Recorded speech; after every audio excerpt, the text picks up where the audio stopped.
जरा उन दिनों को याद करें जब जिंदगियां कितनी सादा और रिश्ते कितने गहरे हुआ करते थे। आज के इस जायजे में हम 90 की दहाई यानी 90s की उन गर्मियों के एक आम से दिन का मुकम्मल अहाता करेंगे। ये एक ऐसा सफर है जो सीधा हमारे दिलों से जा मिलता है। जराए से मिलने वाली इन यादों की बुनियाद पर हम इस पुरानी पुरसकून दुनिया को एक बार फिर जीने वाले हैं। तो बस तैयार हो जाइए।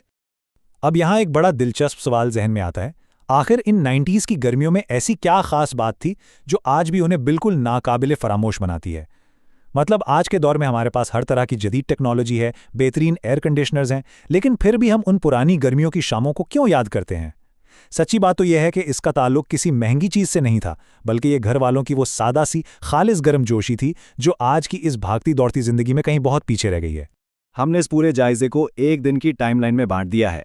सबसे पहले हम सुबह की उस प्यारी सी भागदौड़ को देखेंगे, उसके बाद दोपहर की इस कड़कती धूप का सामना करेंगे और फिर आखिर में छत पर गुजारी गई इस खूबसूरत शाम तक पहुंचेंगे। ठीक है, तो चलें इसमें गहराई से उतरते हैं। बाब नंबर 1, सुबह की भागदौड़। ये मंजर हम सबके लिए बहुत जाना पहचाना है। 90 की दहाई के घरों में सुबह का वक्त ना बस एक कमाल की मुनज़्ज़म अफरा तफरी होता था।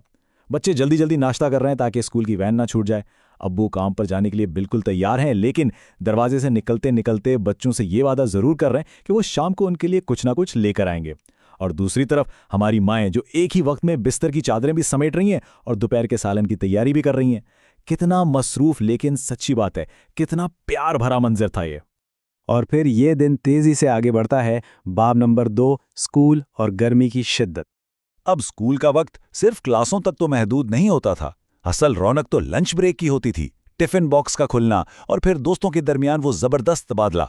जरा तसव्वुर करें, एक तरफ आलू का पराठा है और दूसरी तरफ दाल चावल। कभी जिद करके, कभी मनाकर दोस्तों का खाना खाना। बचपन की वो मासूमियत और एनर्जी वाकई लाजवाब थी। ये वो छोटी छोटी खुशियां थीं जो आज भी चेहरे पर मुस्कुराहट ले आती हैं। स्कूल से वापसी पर पसे मंजर में चलता हुआ रेडियो एक और ही दुनिया में ले जाता है। याद रहे, ये वो दौर था जब स्मार्टफोन्स और वेदर ऐप्स का कोई तस्वुर नहीं था।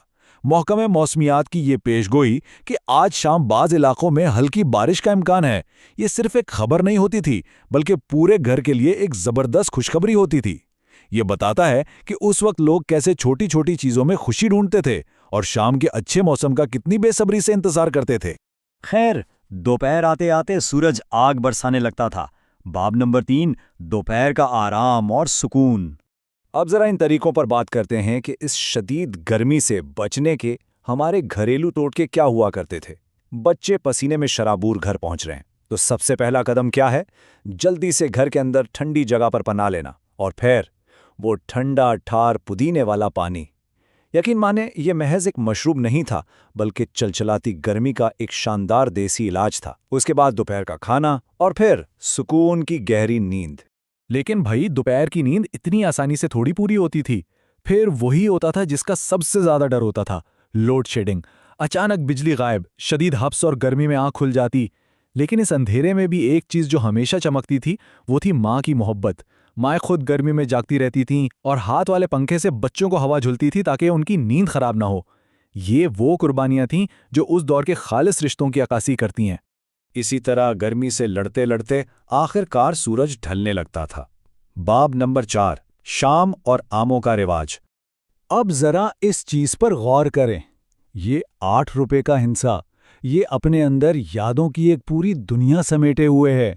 अब्बू का बाजार जाना, 10 रुपए किलो वाले आमों पर भाव ताव करना और फिर बड़ी खुशी से दुकानदार को 8 रुपए पर राजी कर लेना, ये कोई छोटी बात नहीं थी, ये एक बाकायदा जीत समझी जाती थी। और फिर बच्चों के लिए वो आम लेकर घर आना, ये सुनते ही इंसान फौरन उसी दौर में वापस पहुंच जाता है ना? जैसे ही शाम होती और सब सोकर उठते तो घर में एक नई चहल पहल शुरू हो जाती थी। छत पर चारपाइयां बिछना शुरू हो जाती, जिसका सीधा सा मतलब ये था कि अब सारा खानदान एक साथ जमा होने वाला है। अब्बू का चारपाई बिछाना और बच्चों का आम खाने के लिए बेताब होना, ये एक ऐसा पुरजोश और मज़ेदार रोज़मर्रा का अमल था जिसका सबको शिद्दत से इंतज़ार होता था। और अब हम इस जायजे के सबसे जज्बाती और खूबसूरत हिस्से की तरफ बढ़ते हैं। बाब नंबर 5, जिंदगी के कीमती लम्हे। मीठे और ठंडे आम, गर्मी के बाद चलने वाली वो ठंडी और सुकून देने वाली हवा, डूबते सूरज का वो गहरा सुर्ख रंग और इन सब से बढ़कर पूरे खानदान का एक साथ होना। जब ये सब चीज़ें आपस में मिलती थी ना, तो बस एक परफेक्ट गर्मियों की शाम बन जाती थी। इस वक्त कोई मोबाइल फ़ोन या स्क्रीन की डिस्ट्रैक्शन नहीं होती थी, बस अपने प्यारों का साथ होता था और खालिस सच्ची खुशी होती थी।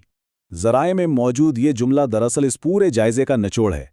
जिंदगी में सबसे कीमती चीज़ यही लम्हे हैं जब घर वाले साथ हों तो हर शाम खूबसूरत लगती है। ये हकीकत आज के इस तेज़ रफ्तार और मशीनों वाले दौर में हमें ये याद दिलाती है कि भाई, हम कितनी भी तरक्की क्यों ना कर लें, हमारी असल दौलत और सबसे बड़ा सुकून तो इन्हीं छोटे छोटे ख़ानदानी लम्हों में ही छुपा है। तो चलते चलते आप सबके लिए एक सवाल छोड़े जा रहा हूं। आज के इस बेतहाशा तेज और डिजिटल दुनिया में, जहां हम हर वक्त किसी न किसी काम में उलझे रहते हैं, हमारे पास इन 8 रुपए वाले आमों जैसी खालिस और सादा लग्जरी का मुतबादल आखिर क्या है? क्या हम आज भी अपने प्यारों के साथ मिलकर शाम की वो ठंडी हवा वैसे ही महसूस करते हैं? इस पर जरा जरूर गौर कीजिएगा और उम्मीद है कि इस जायजे ने हम सबको बचपन की उन शानदार और खूबसूरत शामों की याद दिला दी होगी।